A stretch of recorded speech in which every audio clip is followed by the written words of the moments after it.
শিশু বিক্রি নিয়ে চাঞ্চল্যকর তথ্য। কেষ্টপুরের এক মহিলাকে দিন চারেক আগে নেশামুক্তি কেন্দ্রে ভর্তি করিয়ে দিয়ে যান স্বামী প্রণব চক্রবর্তী। মহিলার সঙ্গে মনোরোগ বিশেষজ্ঞরা কথা বলতেই সামনে এলো অন্য তথ্য। 24 ঘন্টার কাছে মহিলার দাবি, শিশু বিক্রির চক্রে জড়িয়ে রয়েছেন তার স্বামী ও শ্বশুরবাড়ির লোকজন। স্বামীর কীর্তি তাদের নার্সিং হোমে কি হতো পুলিশকে জানানোর কথা বলাতেই তার ঠাঁই হয়েছে নেশামুক্তি কেন্দ্রে। এত আয়া, এত নার্স, এত লোক, এত স্টাফ, তাদের সবার এই যে কাজটা খেলো তোমার ভাইরা, এটা আমাদের পার্সোনাল ঝগড়া যখন হয়, তুমি ঘরে এসে ঘ্যান ঘ্যান করো কেন? তোমার ভাইদের গিয়ে বলো। তাহলে আমি এইরকম টাইপের কিছু কথা হয়তো বলি থাকতে পারি না, আমি এগুলোই বলি।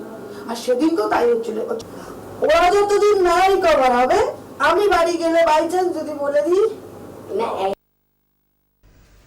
কিন্তু কি এমন কথা যার জন্য এমন করলেন স্বামী? মহিলা বলছেন, প্রফুল্ল কাননে স্পেক নামে একটি নার্সিং হোম ছিল তার শ্বশুর বাড়ির, কিন্তু বিক্রির কারবার চলতো সেখান থেকে। পরে জানাজানি হওয়ায় বন্ধ হয়ে যায়।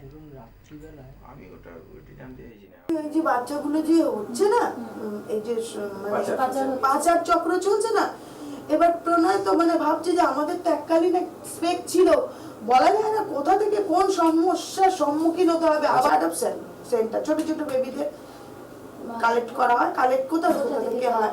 যেমন কোন স্টেশনে পড়ে আছে, পুলিশ ইনফর্ম করে, পুলিশের কাছে নাম্বার রয়েছে, তারা ইনফর্ম করছে। তারপর এই যে এনজিও মারফত বাচ্চাগুলো আসছে, যে ওখানে শিশু গৃহতে চলে যাও, ওখানে বাচ্চা ওরা ওখান থেকে দেওয়া যাবে, এবার প্যারেন্টসকে দেওয়া যাবে। তো সেখানেও 24 ঘন্টা আপনারা দেখে থাকবেন হয়তো, 24 ঘন্টাতে দেখা গিয়েছিল যে আমার মেজ ভাসুরকে তুলে নিল।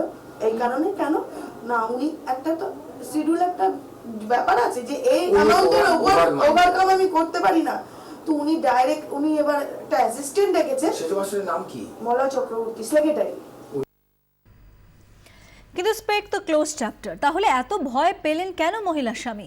মহিলা বলছেন, বেহালার বড়দিন নার্সিং হোমের ব্যবসার সঙ্গে যুক্ত তার স্বামী, যুক্ত তার ভাসুরপো চন্দন সহ আরো একজন।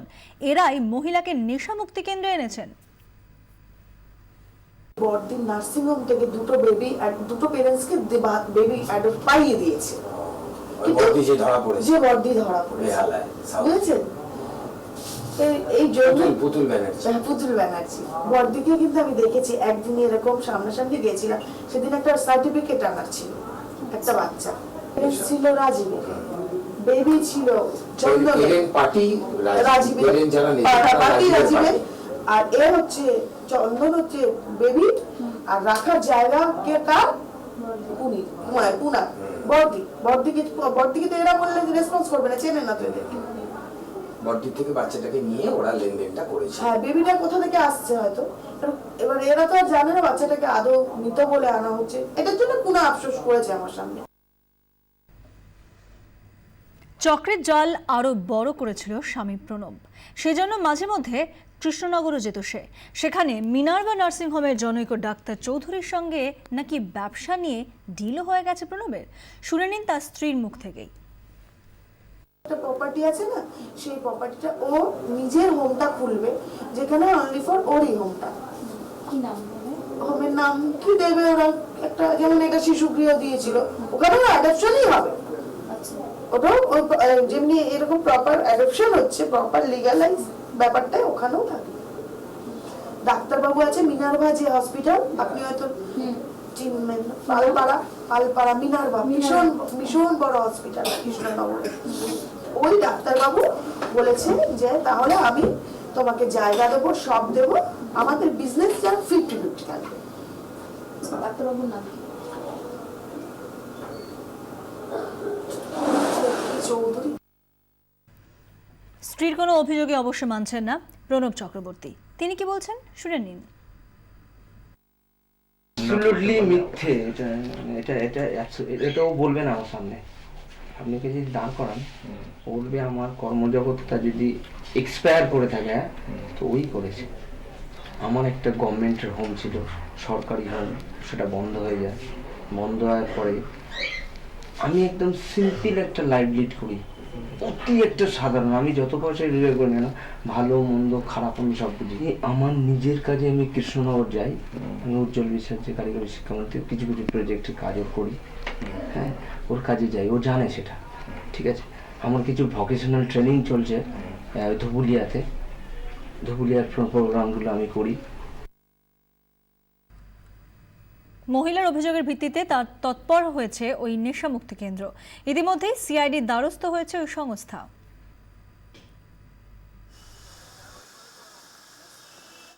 উনি বলেন যে এরকম আমার হাজবেন্ড বিভিন্ন অনৈতিক কাজকর্মের সাথে জড়িত, আমার হাজবেন্ড শিশু পাচারের সাথে জড়িত এবং পুলিশের খাতায় উনি অ্যাবসকন্ডিং এখন। তো আমি হাজবেন্ডকে ঝগড়া হয়েছিল, আমি বলেছিলাম তোমাকে থানায় ধরিয়ে দেবো, সেই কারণে উনি আমাকে এখন ভর্তি করেছেন। তো দেখুন, আমাদের এই সংস্থাগুলো, আমরা তো কোনো কাস্টাডি প্রোভাইড করার যে কেউ কোনো অন্যায় করবে, গোপন কাজ করবে এবং আমাদের কাস্টাডিটাকে কিনবে কিছু ডোনেশনের বিনিময়ে, সেটা তো নয়। একটা চেক দিয়ে গেছিলেন, চেকটাও বাউন্স হয়ে গেছে, মানে পুরো ব্যাপারটার মধ্যেই একটা জটিলতা আছে এবং আমাদের সন্দেহ হয়েছে, ওই জন্য আমরা প্রশাসনিক জায়গায় আমরা দ্বারস্থ হয়েছি। রিজার্ভ ব্যাংকের গভর্নরের দিকে গতকাল আঙুল তুলেছিলেন মুখ্যমন্ত্রী। তার দাবি 2005-এ গুজরাটে গ্যাস উত্তোলনের জন্য গঠিত একটি সংস্থার সঙ্গে যুক্ত ছিলেন উর্জিত প্যাটেল। সংস্থাকে দেওয়া 20,000 কোটি টাকা লোন বিভিন্ন ব্যাংকের অনাদায়ী ঋণের তালিকায় চলে গেছে। মুখ্যমন্ত্রী এই অভিযোগ খারিজ করেছেন গুজরাটের খাদ্য সচিব। নিজেরাই গভর্নমেন্ট কোম্পানির মধ্য দিয়ে নিয়ে এলাম, আবার নিজেরাই কিছু করলাম না, আবার এনপিও থেকে আমি ক্লিয়ার করে দিলাম, তারপরে সব ফেরিওয়ালার কথা বলবে। এটা তো ঠিক হচ্ছে না। আমার রিজার্ভ ব্যাংকে গভর্নর সম্বন্ধে কিছু বলার নেই, রেসপেক্ট করি তার পোস্টটাকে, কিন্তু হি ওয়াজ দেয়ার অলসো উইথ মোদিজি। এই যে কথাটা বললাম, এই কোম্পানিটা যে যখন তৈরি করেছিল এবং করেছিল, তার মধ্যে he is also party to it.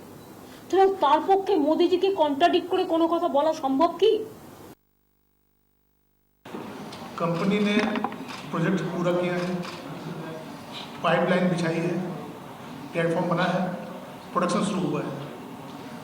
Production इस तरह के प्रोजेक्ट में धीरे धीरे आगे बढ़ता है। ऑलरेडी प्रोडक्शन शुरू हुआ है और अब तक जितने भी हमारे इंस्टॉलमेंट थे हमने बिल्कुल टाइम पे दिए हैं, कभी डिफॉल्ट नहीं किया है और ये फैक्ट है। क्या ने कहा कि प्रोजेक्ट में देरी हुआ है और प्रोडक्शन धीरे बढ़ रहा है, ये कहा, ये तो नहीं कहा उन्होंने कि बंद हो जाएगा। What is the status of production? It is being increasing. I do not have the right immediate figure, but yes, it is increasing, and figures I have to ask and check because I don't have the figure right now. But I don't know the subject. GSPC, but. ATM লাইনে দাঁড়িয়ে মৃত কল্লোল রায়চৌধুরীর স্ত্রীকে চাকরি দিল সরকার। ব্যান্ডেলে ATM লাইনে heart অ্যাটাকে হয়ে মারা গিয়েছিলেন বেহালার কল্লোল রায়চৌধুরী। অসুস্থ হয়ে দীর্ঘক্ষণ পড়ে থাকলেও লাইনে দাঁড়ানো কেউ এগিয়ে আসেননি। শোকস্তব্ধ পরিবারের সাহায্যে এগিয়ে এসেছে রাজ্য সরকার। মুখ্যমন্ত্রীর নির্দেশে মৃত কল্লোল রায়চৌধুরীর স্ত্রী চাকরি হয়েছে ভূমি রাজস্ব দপ্তরে। আজ মৃতের স্ত্রীর কাছে চাকরি হওয়ার সংবাদ নিয়ে আসেন শিক্ষামন্ত্রী পার্থ চট্টোপাধ্যায় আত্মসহায়ক। এলআর ডিপার্টমেন্টে এই গ্রুপে হওয়ার পরে এটা মুখ্যমন্ত্রী সি গ্রুপেই করেছেন এবং আমাদের অঞ্চলের বিধায়ক মাননীয় ডক্টর পার্থ চট্টোপাধ্যায় পরিবারের উপর শ্রদ্ধা রেখে, মুখ্যমন্ত্রী মমতা বন্দ্যোপাধ্যায় শ্রদ্ধা রেখে আমার পরিবারের প্রতি সহানুভূতি জ্ঞাপন করছি।